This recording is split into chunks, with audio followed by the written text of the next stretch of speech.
Hear this. What if we had an all-time 4x100 relay meet where competition would be by continent? Which continent do you think will come out on top? Today we're ranking all-time 4x1 squads by continent/area. For this video, we'll be assuming they all have crisp passes and are all in their best shapes.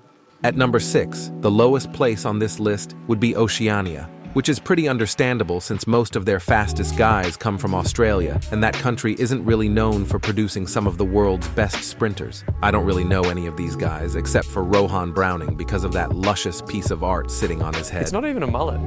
Browning has their second fastest time at 10:01, so he'll be at that second leg for Oceania. Off the gun start would be Joshua Ross with his 10:08 PB. To run the second bend would be Matt Shervington with a PB of 10:03. And to anchor them would be their fastest guy available, Patrick Johnson with a 9.93 PB. I predict this team to go 38 flat. At 5th place, it's South America. This one's pretty interesting since their 4 fastest guys are all active sprinters right now. Their first runner would be Eric Cardoso from Brazil with his PB of 9.97, to be followed by his fellow Brazilian on the second leg, Felipe Bardi with a PB of 9.96. Johnny Renteria Jimenez from Colombia will run that third leg in his 9.97 form, and lastly, they will be anchored by the young breakout star of 2023, Isama Singa from Suriname, with his very well-known PB of 9.89. I predict this squad to go around 37.6. Now at 4th place, it's the Asians. For this team, we all know who's going to be on the blocks.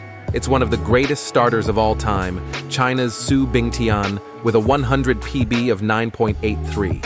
He'll be handing it on to Femi Ogunodi of Qatar with his 9.91 PB. The Japanese Ryota Yamagata with his 9.95 will run that second bend, and they will be anchored by a 9.96 guy in Hakeem Sani Brown from Japan. I predict this team to go right around 37.45. Now between 2 and 3 was very tough. It could go either way in my opinion. But just for the sake of the video, I'll put Europe at number 3. At this placement starts the real solid squads. Off the blocks for Europe would be Britain's second fastest man ever, Linford Christie. He'll hand off to Tokyo's 100-meter champion and is always placed on the back stretch for Italy, Lamont Marcel Jacobs. For the second bend, I have there the fastest ever British man, Zarnell Hughes, with a 100 PB of 9.83 and 19.73 for the 200, so you know he'll run that bend smoothly, and finally hand it off to the national record holder for the Frenchman, Jimmy Vico, to anchor them. This team can surely go somewhere around the 37.10 to 37.15 range. Earlier, I said that 2 and 3 could go either way. Well, here is why. At number 2 are the Africans. At first runner, I have there their fastest guy. Now you might be asking, he's the fastest guy, why isn't he anchoring? Well, that's because I believe that he's also the best starter out of these 4 representatives. And we all know how important a great start is on the relay. So coming off the blocks would be Ferdinand Omanyala of Kenya with his 9.77 PB. To run the long back straight, it'll be South Africa's national record holder, Akani Sembene, handing it off to Frankie Fredericks of Namibia to run that third leg on the bend.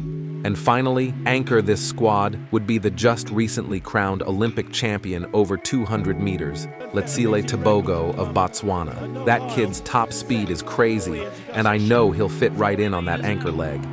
Now you understand why 2 and 3 is a tough call. I also have this squad at around the same time range as the Europeans. Speaking of close matchups, number 1 is the complete opposite of that compared to everyone else. This team is winning by an absolutely huge margin. It's the North and Central America. What else should be said? This area houses Jamaica and the USA. End of discussion.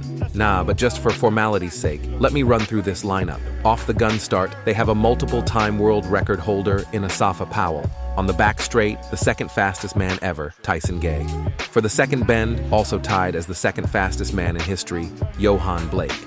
And to anchor them is, of course, none other than the GOAT of sprinting, Usain Bolt. No more specific time predictions for this team. They'll win by a huge margin, that's my prediction.